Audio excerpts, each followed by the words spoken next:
All right, so now we just left off talking about really the stream, right? So now we're going to go into classwork.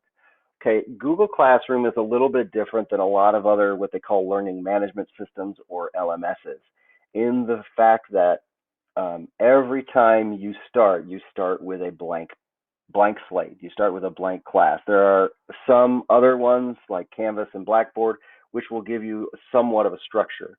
This has no structure. So my recommendation to you is figure out your structure first. Okay.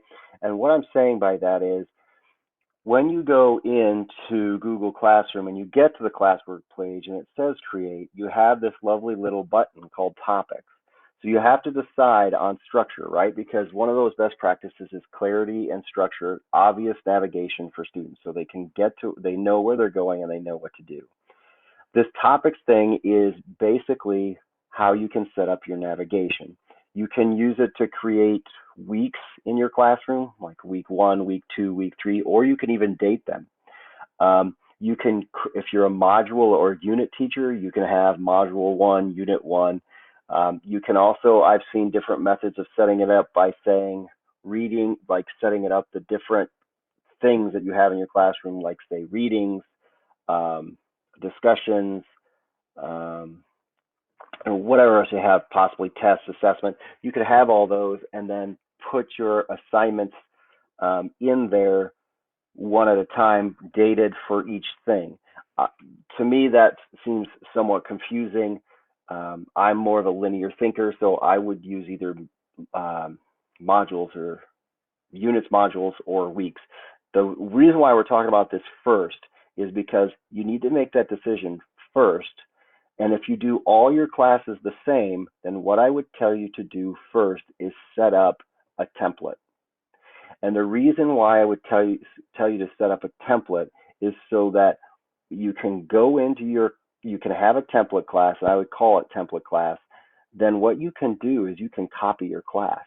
So you will save your stuff. You'll do a little more work to start, but then in the end, you'll be saving yourself work because every time you make a class, you'll go to, here, I'll show you. You'll go to these 3 bars and the classes, and you're going to see all the classes I have here. You go up to these 3 dots here and you'll click copy. And once you copy that class, it will pull everything in. So your structure that you've already made, your topics and everything will already be there. And for me, that's the first thing I would tell you to do is you have to figure out your structure to be clear for navigation. So for example, I'm a module person, I guess. So I would sit there and say module 1, and I could add later what my module is or my unit, call it unit 1. And let's say I know how many units I go through. If I have one class that goes through 8 units and one class that goes through 16 units or whatever, uh, then you can just delete those out afterwards. Or you can just have them there and kids will ask what's this for. The other thing to be aware of here, and as I just did this, is that we go from the top down. So once I created unit 1, it moves it down. That's a real big pain.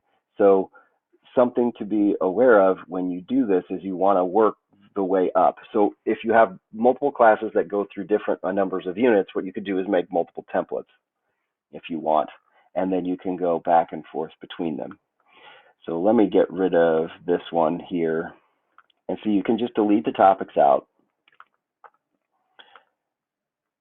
And let's say I'm a 4-unit person or something like that. So my first topic would be unit 4. My next topic would be unit 3.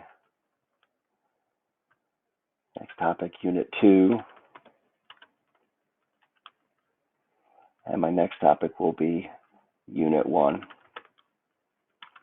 So now we have a clear navigation pattern for students. And if you wanted to, I would really recommend doing a welcome topic at the top.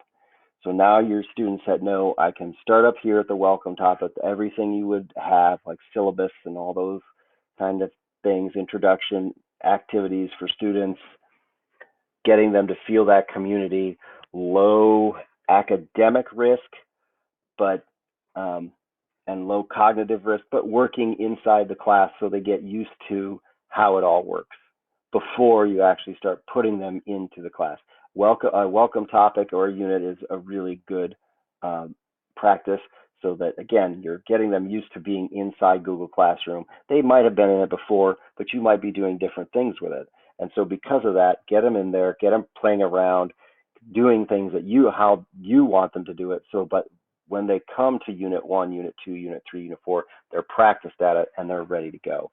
Then what you can do is leave this classroom once it's set up, and then you can come back and copy it. And so this will be the way you get it every single time. Now, like I was talking about in other things, other learning management systems, this is where you start. So if you don't do it that way, you'll end up doing this every single time. But this will save you in terms of organization, so that students understand this is Unit 1, this is where I start, this is Unit 2, we're doing that next. And if you'd want to do weeks, you can do weeks. But that's the first thing, is come up with a clear method of organization for your class. And then what I would recommend is making the topics out so you can do it. You're somewhat limited here on how to do that, but that's the best way. And notice, the other thing to notice is over here we have the navigation bar. So if I want to go to Unit 4 and see what's in Unit 4, and this is something you can show students, they click on it, and now this shows all of Unit 4's lessons. So it isolates it. So they can, even if you have like 16 lessons, because however many weeks there are in the school year, or you do it that way, they can just scroll down the side, get to the week, and they go to the week first. And the reason why this is a good practice is, again, you've got them away from the stream where it gets all muddled with announcements and other things and goes only into classwork.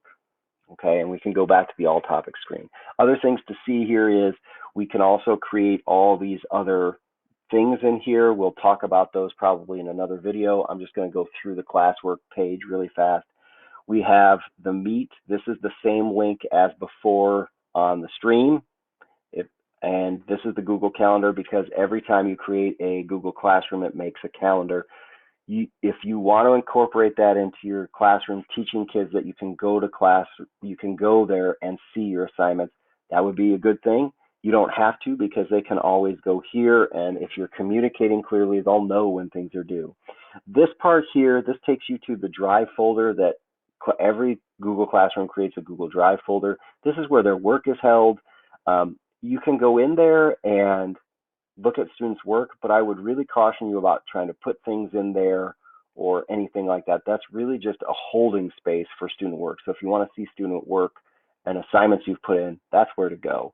But I would caution you in terms of deleting out or moving things out of there. It's not a good idea, and you really want to stay away from thinking, oh, I can delete this folder in my Drive, because I'm not going to have kids put anything in here, because then if you want to do a Google Classroom later, it causes a lot of issues on my side.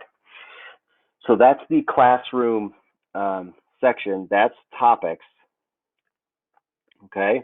And that's how you do those topics and get them set up. In the next video, what we're going to do is we'll start talking about how to build these things out from here, and I'll probably be in the course that you're in just so you can see it a little bit, or might just start putting assignments in here as well. Okay.